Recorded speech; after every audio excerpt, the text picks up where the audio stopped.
O ngayon no, mga bossing, lumipat tayo dito. Ito na po ang ating Vice Presidente. Anyway, Up! Up! Ayan na. Ako ang target! Sabi ng Vice. Dati pa. Hindi, ngayon mo lang naramdaman. Dati pa. Bakit? Hindi naman ko kasi tatargetin yan mga boss kung walang ebidensya eh. No? Bago magsalita at bago ko i-play itong video na ito mga bossing, isa-isahin ko na po mga kababayan. Yung pinaka medyo mababaw. Yung bribery. Actually, hindi. Pero talagang may pinapakitang envelope at sobre at inipon talaga di ba? Mga kababayan, nung isa doon sa DepEd, bribery doon sa DepEd, mga bossing. Hindi ho kagaya ng ebidensya nung kaila Gutesa, doon sa 18 Marines, no? At doon kay Saldico, yung ebidensya po, mga bossing. Hindi ho, no? Talagang may tao na nagsasalita, ito yung sobre, nakatatanggap kami ng ganito. Actually, yung isa sa lawyer ni Sara Duterte, medyo sumabit din sa pagkakasabi niya. Kaya lang, medyo ginawan ng paraan. Di ba? Kesyo daw yun. Hindi, yung natatanggap ko naman po is yun yung kapag kami patay, merong nakitang pulube, nagbibigay kami, tapos kinabukasan, i-reimburse. Nagawa ng paraan ho yun, mga kababayan. Pero yung sa teacher mismo, o yung isa doon sa mataas siguro sa SDepEd yun, talaga ipinapakita niya at idinetalye niya, mga bossing, na meron talagang benching ko hanggang 50,000 na natatanggap po sila. Isa pa lang ho yun sa impeachment. Pangalawa, sila Mary Grace Piatos. No, hindi, mamaya na nga. Paano pa magsasalita ang Vice Presidente kung ipinapaliwanag ko na lahat ng ebidensya? Madam BP, sige po, kayo na ang bahala. Magpaliwanag kayo para sa inyong sarili. oh ma'am, sigurado na tayo, ganyan talaga ang trato. Kasi, naghahanap sila ng ebidensya. And Meron na pong mga ebidensya. Ipinresentaw na po ang mga ebidensya, madam. Yung fishing expedition, ewan ko po, putang ina, hindi ko alam kung mga taga-Mars itong mga ito. No? Siguro, ganun talaga. O baka mga taga-Jupiter. Yung sa atin, nakikita na po natin yung mga ebidensya, ipinapakita na po yung mga ebidensya, mga kababayan, no? Sa social media, sa mga mainstream media, dinidiscuss na po lahat ng ebidensya. Ewan ko, sa kanila hanggang ngayon po, fishing expedition pa din yung sinasabi ng mga DDS. Ang putak na yan. Yung mga matayata nitong mga DDS na to, tinusok ng tinidor. Kaya hindi nakakakita kapag ka nagpapakita ng mga ebidensya. Pag idinidiscuss yung mga ebidensya. Di ba? Sabi ni Sil, huhulihin na, di iiyak ka na. Crush na crush mo yan. May katok na yan, sabi ni Sil. Hindi, yun nga yung isisingit ko. Loko ka, ha? Yun nga yung isisingit ko. Habang pinapanood ko, ito pong video ni BP Sara, mga kababayan. Kanina, kakamulat pa lang ng mata ko, no? Sabi ko, ang ganda talaga ng bicep. Hindi, totoo to, ha? Bahala kayo, magalit kayo sa akin. Alam ko may mga magagalit sa akin, no? Sabi ko, oy, beauty is in the eye of the beholder. Okay? Kung yung iba maganda sa inyo, pangit sa akin, ganun lang 'yon. Kung sa akin, para sa akin maganda si Vice Presidente, 'di ba? Masaya si Vice Presidente. Ganun lang din 'yon. Kung pangit sa inyo, sa inyo 'yon. Ako nagagandahan talaga ako kay Vice Presidente.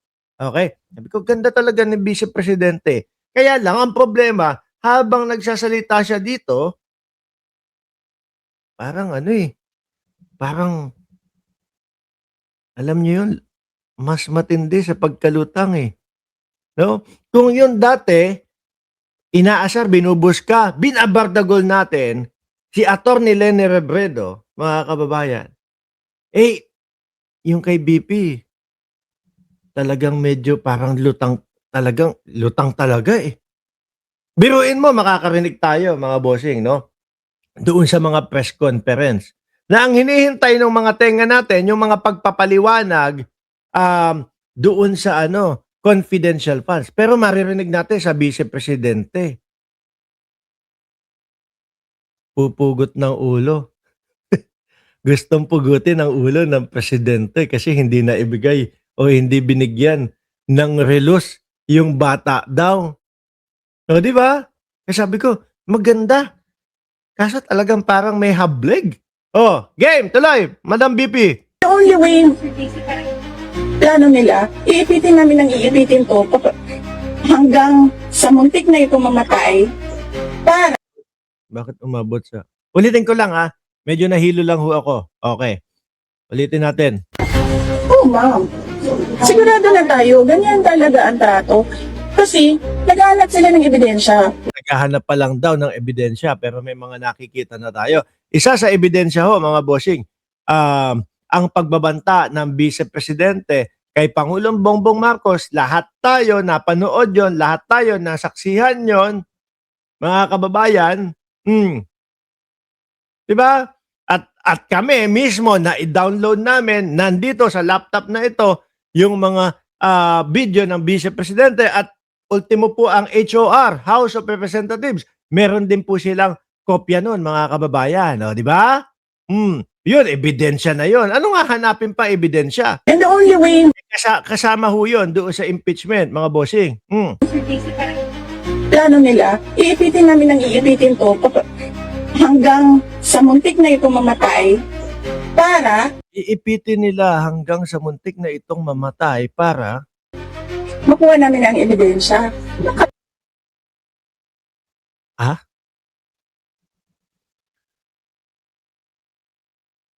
Nag-a-analyze ako. Hindi tayo nag-post. Iipitin nila ito hanggang sa muntik na itong mamatay para makuha na nila yung ebidensya. Okay, sige. Tuloy, tuloy. Ginigipit pa. Sige, tuloy, tuloy. Hayaan natin. Tuloy lang. Tangahan yan. Kung may ebidensya ka sa simula pa lang, di ba? Last year pa kayo nag-a-announce. Uy, last year pa inilalabas yan. Madam BP. Ano po? Nung dati pa lang, ipinapakita na po. Doon, isang taon na nga po na ipinanganak si Mary Grace Piatos, si Kokoy Villamin. Di ba? Tsaka yung pamilya de Asim. Last year pa ho natin naririnig yan dyan sa confidential funds. Last year pa din po natin nakita yung video ng Vice Presidente na nagbabanta sa buhay ng Pangulo. Siguro nasa planetang Jupiter silang lahat, yung mga DDS talaga. Kasi kapag ano ho yun mga bossing kapag yung kunyari sa Earth, no? Tapos gusto mong paratingin ang isang impormasyon papunta, like example, sa Mars, 40 minutes. Kung di ako nagkakamali. Bago makarating ang isang impormasyon sa Mars, from Earth to Mars, 40 minutes ang kinakailangan. Or vice versa, 40 minutes, mga kababayan. Jupiter, medyo pagkalayo-layo ho, mga bossing. O baka kaya ganon, no? Kaya naiiwan sila. Tayo, nasaksihan na natin, naipakita na, napanood na natin, narinig na natin ang lahat ng ebidensya. Sa kanila, wala pa ding ebidensya. Fishing expedition pa din daw ho. Baka late nga sila. O talagang nagbubulag-bulagan, nagbibingi-bingihan. Itong mga ito, ano? Lance Castro, paulit-ulit, impeachment. Tapos ngayon, Joel Chua magsasabi, there's probable cause. Meron naman talaga. At meron na hong probable cause, mga kababayan. But we're short of time because it's already the election. So ibig sabihin, accountability of public funds is less important kasi uunahin natin ang election. Hindi kayo pumupunta, hindi kayo nagsisipot At sabi nga natin dati pa ho, mga kababayan, kung talagang sila po ay may panangga, kung sila po ay may depensa para dito, mga boss chief amo sir, matagal, yun, 'di ba? Kung totoo na sila ay may depensa, matagal na silang dumepensa. Matagal na nilang inilabas sa publiko yang depensa na yan. Yan ang katotohanan ho, mga bossing. No? Dahil kung ako ang lalagay sa sitwasyon, eto na naman si Mark Ramos, pinakialaman na naman ang sitwasyon. Siya na naman ang lumagay sa sitwasyon.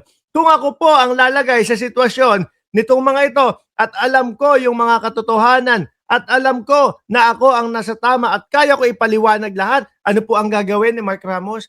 Magmamadali ako. Baka kung narinig ko po alas 8 ng gabi, yung mga paratang sa akin, 8:30 ng gabi, 30 minutos, pagkatapos kong maligo, ready na, halika na, punta na tayo, ipaliwanag na agad natin. Ganun ang gagawin ko. Kasi atat ka gusto mo matanggal yung stress sa utak mo na ibinibintang sa iyo. Pero sa kanila kabaliktaran ang mga nangyayari po. Imbis na ipaliwanag sa taong bayan, sa harap ng taong bayan, mga bossing, hindi. Pinatatagal. No? Kasi taong bayan, magiging kakampiho nila yan. Gustong-gusto nila yung mga parali-rally. Gustong-gusto nila yung mga mautog-mautog. Pero, kapag ka naman nagtatanong ang taong bayan, ano ba kasi ang talagang nangyari? Ano ba talaga ang depensa ninyo? Wala silang masabi. Ang sasabihin sa kanila, sa mga mamamayang Pilipino, ay ipapaliwanag na lang po namin yan sa proper forum. Ipapaliwanag na lang po namin yan sa tamang lugar, which is yung Senado ang tamang lugar daw po para sa kanila. Pero, maririnig mo din sa mga balita, naghihingi sila ng saklolo, humihingi sila ng saklolo sa Supreme Court para ipahinto yung impeachment. Dahil kulang daw sa ebidensya, mahina daw yung ebidensya. Ano ba talaga? Akala ko wala kayong naririnig na ebidensya o walang ebidensyang inilalatag. Pero meron kayong nasasabi na mahina ang ebidensya. O di ano ang ibig sabihin nun? Niloloko nila yung mga supporter nila. Kasabihin, tamang forum, tamang lokasyon, tamang lugar, Senado. Tapos bago dumating sa Senado, nagmamakaawa sa Supreme Court. Pakihinto po ito. No? Kapag pinahinto po yun, hindi nararating sa Senado. Ibig sabihin lang, mga DDS, walang maiparinig sa inyo na depensa ang kampo ng Vice Presidente. Hanggang maganda lang. Pero para kay Mark Ramos lang ho yun. Hindi ko alam para sa inyo.